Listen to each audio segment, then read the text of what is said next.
Peut-on parler d'un meurtre sans préparer le suivant?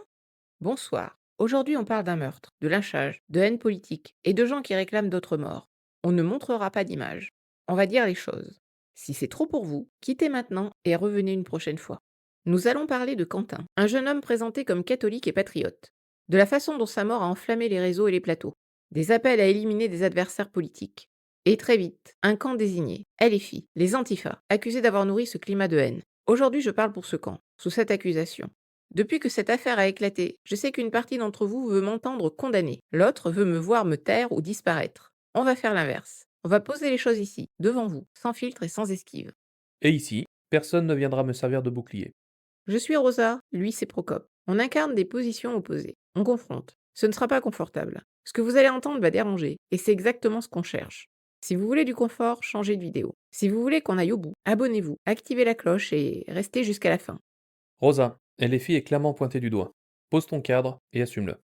Je vais commencer par refuser le mot. Lynchage politique prémédité. Ce mot-là ne décrit pas seulement un fait, il installe déjà un mobile, un scénario, un coupable collectif. Il transforme un drame en acte idéologique bien rangé dans une case. Très vite, on plaque un récit, d'écosystèmes violents, de climat entretenu par la gauche radicale, d'Antifa qui aurait armé les bras. Je refuse ce saut-là. Un jeune homme est mort. S'il a été frappé alors qu'il ne bougeait plus, c'est une horreur, un acharnement monstrueux sur un corps à terre. Mais qualifier moralement un acte, ce n'est pas condamner politiquement un camp entier par contagion. Je soutiens l'antifascisme, y compris des mouvements qui assument la confrontation avec l'extrême droite. Ça ne veut pas dire que je signe un chèque en blanc pour chaque point, chaque dérapage ou chaque drame. Tu refuses le mot. D'accord.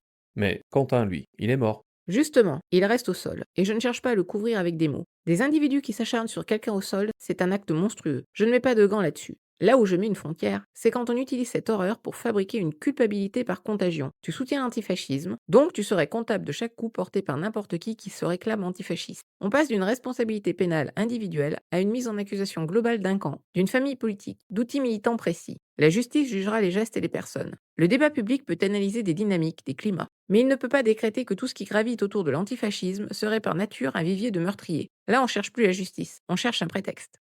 Revenons à quelque chose de très simple. Quentin, c'est ni un hashtag, ni un symbole à agiter. C'est un jeune homme, une famille, des proches qui apprennent qu'il est mort, puis qui voient son nom servir d'argument à tout le monde. Ce soir-là, il tombe, il ne bouge plus. Et malgré ça, des gens continuent à frapper. C'est là que le mot monstre prend tout son sens. Des personnes se sont senties autorisées à s'acharner sur un corps immobile. On peut parler de procédure et de délai, mais à un moment, il faut regarder ça. Des gens qui, dans un certain climat, trouvent normal d'achever une personne au sol, déshumanisée au cri de facho. Les monstres ne naissent pas dans le vide.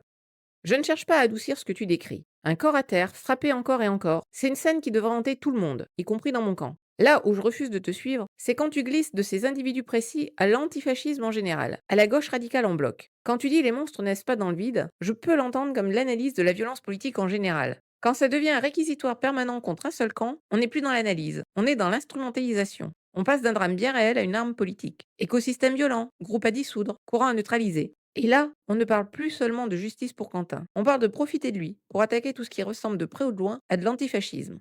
Je vais te poser une question que beaucoup se posent dehors. Si Quentin avait été un militant de gauche, identifié comme tel, battu à mort par des catholiques nationalistes ou des hooligans d'extrême droite, est-ce que tu commencerais par expliquer qu'il ne faut surtout pas criminaliser un camp entier? Ou est-ce que tu parlerais tout de suite de climat réactionnaire, de discours qui chauffent les esprits, de gens qui finissent par prendre au sérieux l'idée que l'ennemi doit être neutralisé? Tu peux dire que tu refuses les amalgames, mais tu sais très bien que la gauche a politisé ses morts. La vraie question c'est, pourquoi ce langage-là serait soudain interdit quand le mort s'appelle Quentin et qu'il est catholique et patriote? Je ne vais pas faire semblant. Oui, quand des militants se font tabasser par l'extrême droite, je parle de climat réactionnaire, de discours qui arment des bras. Je ne suis pas amnésique. Mais même là, je ne demande pas qu'on dissolve tout un camp politique parce que certains ont franchi la ligne. Je peux dire ce discours-là alimente des violences, sans dire tous ceux qui votent pour ce camp sont complices de chaque coup. Ce que je refuse aujourd'hui, c'est que la règle change simplement parce que le mort, cette fois, est associé à des idées catholiques et patriotes. Si on commence à faire un meurtre égal un courant à éradiquer, plus aucun camp ne passe l'examen. Ni le tien, ni le mien. Alors déjà, je ne suis pas d'extrême droite, je suis libertarien, mais passons, là n'est pas le sujet. Donc, très bien, parlons concrètement. Quand tu dis publiquement que tu soutiens la jeune garde, tu sais très bien ce que ça signifie. On ne parle pas d'un club de lecture qui distribue des tracts. On parle de groupes qui vont au contact, qui sont connus parce qu'ils sont là quand ça dégénère. Identifiés par tout le monde comme des gens prêts à en découdre physiquement. Tu ne peux pas d'un côté capitaliser politiquement sur leur image de rempart, heureusement qu'ils sont là face aux néo-nazis, et de l'autre, te laver les mains à chaque fois que la violence déborde autour d'eux en disant ce sont des individus, des cas isolés. Si un mouvement fait de la confrontation son langage principal, il ne peut pas faire comme si ces excès n'avaient strictement rien à voir avec lui. Je ne vais pas jouer les étonnés. Quand je dis que je soutiens la jeune garde, je sais que c'est pas un atelier de tricot. Je soutiens des gens qui, concrètement, se mettent en face de groupes néo-nazis quand ils se sentent assez forts pour défiler dans la rue. Je soutiens une ligne antifasciste qui part d'une réalité, des agressions, des ratonnades, des attaques organisées. Mais ça ne veut pas dire que tout est acceptable. On a le droit de dire on a besoin de gens qui tiennent la rue face à l'extrême droite, tout en posant des lignes rouges claires. Un corps au sol, on arrête. Un adversaire qui ne bouge plus, on recule. C'est cette zone grise, inconfortable que j'assume, entre le refus de laisser la rue à des fascistes et le refus de transformer nos colères en permis d'acharnement. Tu es surtout en train d'assumer un appel à la violence là. Je ne te demande pas de renier chaque personne qui a déjà défilé derrière un drapeau antifasciste. Je te demande de regarder en face le prix du langage que tu assumes. Quand tu expliques, année après année, que ton adversaire politique est un danger existentiel, qu'il faut tenir la rue, ne rien céder, faire barrage, tu sais très bien que certains vont entendre tout est permis. Tu ne peux pas passer ta vie à dire les mots tu quand il s'agit de discours d'extrême droite et, tout à coup, séparer totalement les mots et les points dès que ça touche ton camp. Je ne parle pas de te poursuivre à leur place. Je te demande, est-ce que politiquement, tu acceptes d'avoir une part dans ce climat-là? Ou est-ce que tu préfères dire que tout ça ne te regarde pas? Alors je vais le dire sans fioriture. Oui, un mouvement qui banalise la confrontation, qui répète que l'adversaire est une menace à abattre, porte une part de responsabilité politique quand certains franchissent la ligne et s'acharnent au sol. Cette part-là ne disparaît pas parce qu'on brandit les tribunaux comme par avant. Mais si on ouvre ce procès, on l'ouvre pour tout le monde. Pour ceux qui chauffent leurs troupes en parlant d'ennemis de l'intérieur, comme pour ceux qui parlent de fascistes à écraser. Ce que je refuse, c'est que Quentin serve d'alibi pour juger un seul camp pendant que les autres effacent leurs propres monstres. Si vous transformez chaque climat en culpabilité, il ne restera pas un camp innocent. Donc, on est d'accord sur un point. Tu admets qu'il existe une responsabilité politique quand un climat de confrontation devient permanent. Pas pénal, politique. Oui, mais je refuse qu'elle soit appliquée à géométrie variable. Si cette responsabilité existe, elle vaut pour tous. Sinon, ce n'est pas une exigence morale, c'est une arme. Tu veux tester ma cohérence? Très bien, teste-la. Mais teste-la jusqu'au bout, sur des discours, sur des pratiques, sur tous les camps. Je t'écoute. Je vais poser les choses clairement. Un meurtre pour des idées, c'est pas un fait divers, c'est une rupture politique. On peut discuter de contexte, de provocation, de mots qui dépassent. Mais à partir du moment où quelqu'un est frappé parce qu'il pense mal, on sort du débat. À partir du moment où il est tué pour ça, on entre dans une logique d'ennemi à abattre. La liberté d'expression ne protège pas d'abord les idées qui nous plaisent, elle protège en premier lieu les idées qui nous dérangent. Tant qu'elles restent dans le cadre de la loi, elles ont le droit d'exister. Si on commence à dire tu as le droit de parler seulement si je reconnais ta vertu morale, c'est plus une liberté, c'est un permis. Et c'est là que l'antifascisme dérape, quand il devient physique. Un antifascisme qui se met à frapper des opposants cesse d'être antifasciste. Il devient la copie déformée de ce qu'il prétend combattre. Quand des groupes organisés font de la confrontation leur langage habituel, quand intimidés, encerclés, cognés deviennent des outils politiques, on change de registre. On entre dans une logique de milice. Un groupe organisé qui exerce une violence politique en dehors du cadre légal pour peser sur le jeu démocratique. Une démocratie ne peut pas accepter ça, d'où que ça vienne. Antifa, nervi identitaire, peu importe le drapeau. Ça ne veut pas dire qu'il n'existe pas de responsabilité politique non pénale. On peut chauffer la pièce sans tenir l'arme. Quand des responsables répètent qu'il faut tenir la rue, ne rien céder, parler de violence sociale légitime, ils participent à ce climat. Quand en face d'autres vendent le grand remplacement, les ennemis de l'intérieur, le pays occupé, ils fabriquent la même déshumanisation. Pour moi, la responsabilité politique, c'est ça, ce que vous semez dans les têtes. Mais elle n'a de sens que si elle est universelle. Si on décide que chauffer la pièce compte, alors ça vaut pour Jean-Luc Mélenchon, comme pour ceux qui jouent avec les peurs identitaires depuis 20 ans. Sinon, c'est pas un principe, c'est une arme dirigée. Et je veux être très clair sur un point. Ceux qui appellent à éliminer les filles, à purger tel courant, sont dans la même dérive. Je combats les filles politiquement, pour ses idées, ses programmes, sa vision de l'État. Je refuse catégoriquement de la combattre physiquement. On ne sortira jamais de cette spirale. Si chaque camp attend son tour pour hurler milice, tout en cajolant ses propres casseurs, la question n'est plus qui a commencé.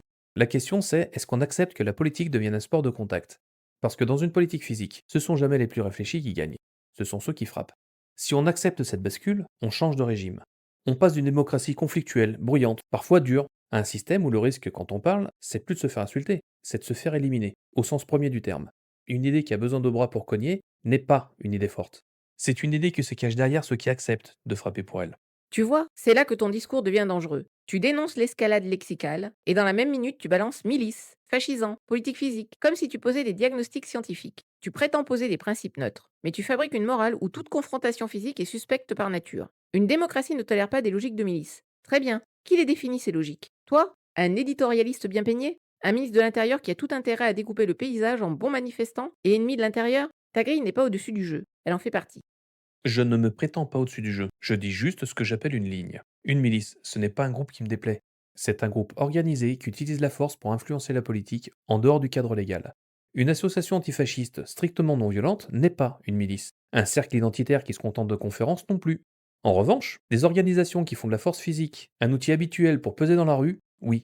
Et je ne remplace pas l'État par un idéal. Je dis qu'on ne peut pas substituer des brigades idéologiques à l'État de droit, même et surtout quand on est persuadé d'être du bon côté. Sur le papier, c'est parfait. Dans la vraie vie, ça donne attendez que la prochaine agression soit filmée, on avisera. Tu parles de groupes qui font de la force un outil habituel. Très bien. Quand des néo-nazis paradent 3 fois dans un quartier, quand des agressions racistes se répètent et que les plaintes s'entassent, tu dis quoi aux gens? Restez chez vous, surtout ne vous interposez pas, sinon vous deviendrez ce que je déteste. Ta position est très confortable quand c'est pas toi qui es dans la ligne de mire.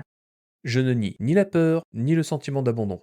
Je dis qu'il y a un gouffre entre se défendre quand quelqu'un se fait tabasser sous tes yeux et constituer des groupes qui se donnent pour mission de corriger l'ordre social à coups de poing.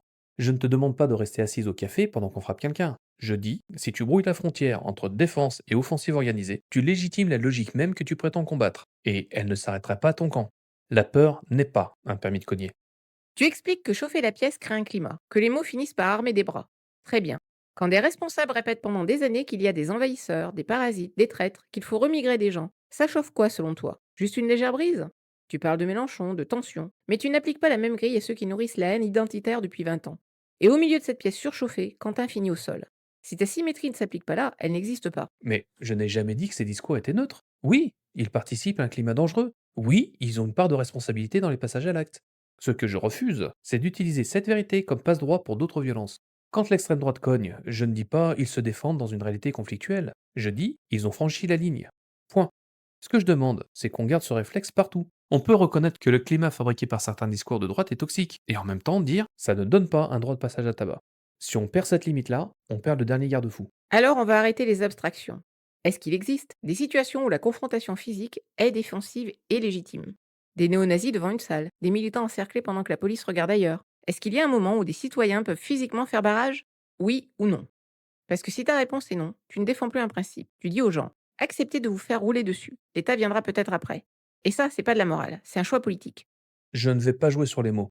Oui, il existe des situations où, si quelqu'un se fait frapper sous tes yeux, tu as le droit, et même le devoir, d'intervenir physiquement pour le protéger. Là, on parle de légitime défense immédiate. Et je suis même pour une défense légitime à la Suisse. Mais c'est pas de ça dont je parle quand je parle de milice. Je parle de groupes qui planifient, se coordonnent, décident à l'avance qu'ils seront les arbitres de ce qui est tolérable dans la rue. La zone grise est entre le réflexe de protéger quelqu'un et la routine, qui consiste à se poser en police politique parallèle. C'est une routine que je refuse. Donc tu admets que tout n'est pas noir ou blanc. La frontière dépend du contexte, de qui menace, de qui intervient. C'est exactement ce que je dis. On vit dans une zone grise. Toi, tu veux la recouvrir d'un grand principe propre. La famille de Quentin, elle n'entend pas principe minimal, elle entend ton fils est mort parce que des gens se sont sentis autorisés à s'acharner. Et ces gens-là ont baigné à la fois dans des fachos à abattre et dans les envahisseurs à repousser. Ta solution n'est pas neutre, elle désarme un camp. Fais comme si l'État était un arbitre au-dessus de tout soupçon. Et oublie que le rapport de force, lui, ne l'est jamais. Non, ma solution n'est pas neutre. Et c'est les deux camps que je veux désarmer. Ma solution, elle est minimale. Elle dit peu importe qui chauffe la pièce, peu importe qui a commencé, la ligne à ne pas franchir, c'est la violence politique organisée. On peut durcir la loi contre les discours de haine, exiger un État plus ferme contre les agressions d'extrême droite, comme contre celles qui visent les catholiques conservateurs. Mais si on accepte l'idée que, pour les bons, des groupes peuvent corriger la réalité à coups de poing, on ouvre une porte que personne ne refermera. Une démocratie qui tolère les coups choisit déjà ses morts.